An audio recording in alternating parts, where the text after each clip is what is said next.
अंजनगाव सुरजी न्यूजमध्ये आपलं स्वागत आहे। नुकतेच नगर परिषद निवडणुकीचे सर्वत्र पडघम वाजत आहे। त्यातही अंजनगाव सुरजी नगरपालिका हा नेहमी चर्चेत राहणारी म्हणून सगळीकडे प्रसिद्ध आहे। नगरपालिकेच्या निवडणुकीमध्ये नगराध्यक्षपद हे अनुसूचित जातीकरिता राखीव आहे।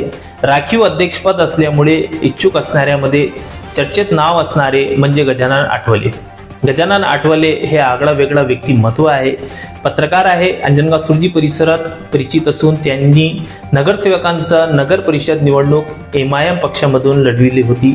त्या निवडणुकीमध्ये त्यांना 631 मते मिळाली होती आणि 7 मतांनी त्यांचा पराभव झाला होता। आता त्यांची नगर परिषद नगराध्यक्ष पदासाठी निवडणूक लढविण्याची इच्छा आहे आणि गजानन आठवले काँग्रेस पक्षाने निवडणूक लढविणार अशी त्यांनी प्रतिक्रिया दिली। आज आपल्या सोबत आहे गजानन भाऊ आठवले। गजानन भाऊ आठवले त्यांच्याशी आपण बोलूया की गजानन भाऊ आठवले हे अंजनगाव सुरजी नगर परिषदच्या निवडणुकीमध्ये नगराध्यक्ष पदासाठी रिंगणात उतरणार आहे। आपण त्यांच्याशी जास्त बोलूया की त्यांचं काय म्हणणं आहे या विषयावर। गजानन भाऊ आपलं स्वागत आहे। नमस्कार। गजानन भाऊ, अंजनगाव सुरजी नगर परिषदेची निवडणूक आपण नगर अध्यक्ष पदासाठी लढण्याचे इच्छुक आहेत का? गेल्या 70 वर्षापासून नगर परिषद हे ओपन OBC असं होतं, परंतु आता अनुसूचित जातीकरिता रिझर्वेशन असल्यामुळं ही सुवर्ण संधी मिळाली आहे आणि हे संधीचा लाभ मी घ्यावा अशी मला वाटते। आपण नगराध्यक्ष पदासाठी निवडणूक मैदानात उतरणार आहेत का? लोकांचा कल घेता असा की मी आतापर्यंत जे कामं केले सामाजिक, जे नगर परिषदेवर लोकांना घरकुल, रोड, नाली यासाठी मी बरेच वेळा आंदोलनं उपोषणे केली आणि त्यांचा लोकांनी म्हटलं की बा तुम्ही नगराध्यक्षासाठी उभे राहा असा त्यांचा कौल आहे। त्याच्या विनंतीनुसार मी नगराध्यक्ष पदासाठी इच्छुक आहे। कोणत्या पक्षाने आपण निवडणूक लढणार? मी सर्वप्रथम काँग्रेस पक्षाने निवडणूक लढणार अशी माझी एकदम आग्रहाची विनंती काँग्रेसला राहील आणि त्यांना विनंती करीन की मी काँग्रेस पक्षाचा आहे आणि बरेचसे मी कामं केलेली आहेत सामाजिक, त्याकरता मला सर्वप्रथम काँग्रेसने उमेदवारी अध्यक्षपदासाठी द्यावी अशी माझी विनंती राहील। आपले निवडणुकीसाठी कोणते मुद्दे आहेत? जनतेसमोर आपण जाणार तेव्हा आपले मुद्दे कोणते असणार? जनतेसाठी घरकुल मिळालं पाहिजे, रोड, नाल्या आणि त्यांच्याकडून जे आर्थिक शासनाकडून मदत मिळते ते मिळाली पाहिजे। त्यांच्या ज्या मूलभूत गरजा आहेत त्यांचा बरोबर पूर्ण त्यांना लाभ मिळाला पाहिजे, यासाठी मी सदैव त्याच्यासाठी प्रयत्न करील आणि शासनाकडून जे त्यांचा निधी येते शासनाकडून नगर परिषदला तो जनतेपर्यंत पोहोचला पाहिजे आणि पोहोचवण्याचा मी पुरेपूर प्रयत्न करीन। काँग्रेस पक्ष तुम्हाला तिकीट देणार असं तुम्हाला का वाटते? कारण की मी गेल्या अनेक वर्षापासून काँग्रेसमध्ये आहो आणि मी सामाजिक कार्य गेल्या अनेक वर्षापासून केले। मोर्चे, आंदोलन, उपोषण, यापूर्वी मी आक्रमण युवक संघटनेमध्ये तालुका अध्यक्ष म्हणून काम केलं। त्यासाठी मी बरेचसे आंदोलनं केली, उपोषण केली आणि त्याचा फायदा लोकांना भरपूर मिळून दिला।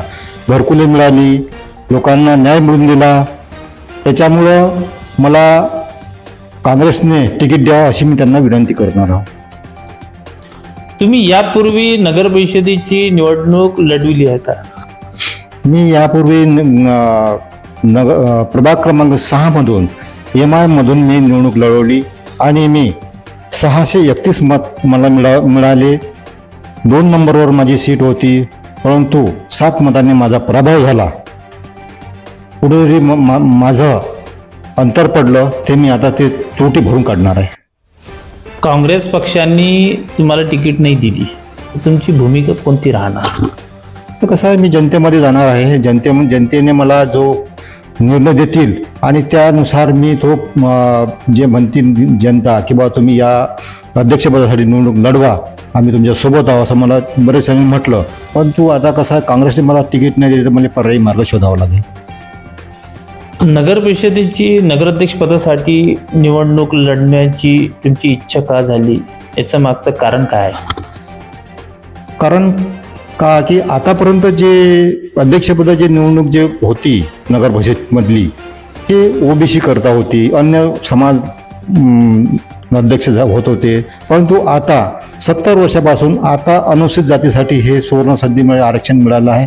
या आरक्षणाचा फायदा अनुसूचित जातीकरता झाला पाहिजे आणि ती संधी आली म्हणून हे संधी माझ्या हातून जाऊ नये आणि अशी जनतेची इच्छा आहे आणि माझी आहे. आमच्या माध्यमातून आपण जनतेला काय सांगणार? आपल्या माध्यमातून मी जनतेला हे सांगणार आहे की मी आजपर्यंत जे सामाजिक कार्य केले, लोकांसाठी मी बरेचसे कामं केले, लोकांसाठी माझ्यावर गुन्हेसुद्धा दाखल झाले आणि त्यासाठी मी भरपूर प्रयत्न केला. हो रात्र मी त्यासाठी झटलो. याच्यातूनच मला त्या लोकांची साथ मिळाली. मी त्यांनाही भरपूर प्रयत्न साथ दिली. त्यासाठी ते मला कधी सोडणार नाहीत आणि प्रत्येक समाजाचे जे जनता आहे माझ्या पाठीशी आहे. त्याच्यामुळं मला भरपूर त्यांचा योगदान मिळेल अशी मला खात्री आहे. ते आमच्यासोबत गजानन भाऊ आठवले. त्यांचं म्हणणं आहे की मी जनतेचे विकास कामासाठी शिक्षणाचा मुद्दा घेऊन आणि मूलभूत सुविधा जी जनतेला मिळाली पाहिजे ते सर्व गोष्टी समोर ठेवून मी नगराध्यक्षपदाचा निवडणूक लढणार. जावेद शाह, अंजनगाव, सुरजी न्यूज.